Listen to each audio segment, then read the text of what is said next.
Hello mga loves! For today's mini vlog ay gagawa tayo ng ginataang bilo-bilo or sindol kung tawagin sa aming mga Muslim. Kapag ganitong Ramadan kasi mga loves, mabenta talaga ang sindol. Nakaugalian na rin kasi namin talaga mga love na kapag buwan ng Ramadan po ay isa sa mga specialty naming pang iftar ang sindol. By the way mga loves, una ko nga palang ginawa is pinakuluan ko muna yung ating kamote. Medyo matigas nga kasi yung kamote mga loves, kaya yun yung unang-una kong pinapakuluan. Pagkatapos kong pakuluan yung ating kamote ay una kong sinalang dyan is yung ating saging. Kapag sa sindol kasi mga loves, mas masarap talaga kapag medyo overripe na yung saging na gagamitin natin. Nakakadagdag tamis din kasi sa ating sindol mga loves yung overripe na saging. Sa gata naman mga loves, 1.5 kilo po ang aking nagagamit. Sa unang pigaan ng gata mga loves ay isang pitchel nga pala yung aking tubig na nilalagay. At sa pangalawang piga naman mga loves is 2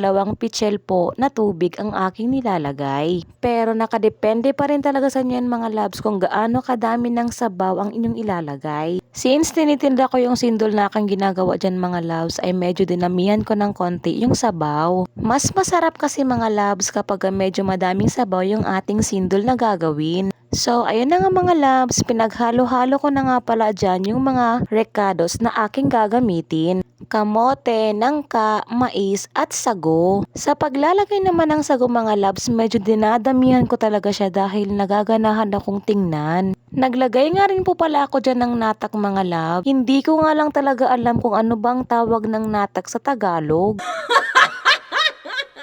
Sa may alam dyan, paki-comment down below mga loves. Sa mga di pa po nakakaalam, naglalagay po ako ng isang malaking alpine na evaporated sa aking sindol. Nakasanayan ko na kasi mga loves na kapag nagluluto talaga ako ng sindol ay hindi talaga mawawala yung alpine na evap sa aking niluluto. May nagtanong nga sa akin mga loves kung meron pa ba daw akong tinutubo sa aking niluluto. Sa totoo lang mga loves, konti lang talaga yung tinutubo ko dyan. Para sa akin kasi mga loves, bilang isang raketerang nanay, mas importante kasi talaga sa akin mga love yung quality at lasa ng aking tinitinda. Di bali na pong konti lang yung tinutubo ko, ang importante nasasatisfy at bumabalik pa rin sa akin yung mga suki loves ko. Nakalimutan ko lang palang i-video dyan mga loves pero naglagay po ako ng 1/2 kilo po ng white sugar. Naglagay nga rin pala ako dyan yung giniling na pilit mga loves na ginawa kong bilog-bilog. At sa mga oras na yun mga loves, nailagay ko na lahat yung ating mga ricados at yung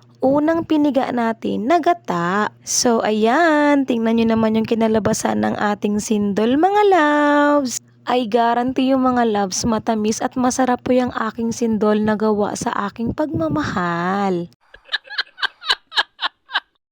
Hanggang dito na lang mga loves. See you on my next vlog. Bye!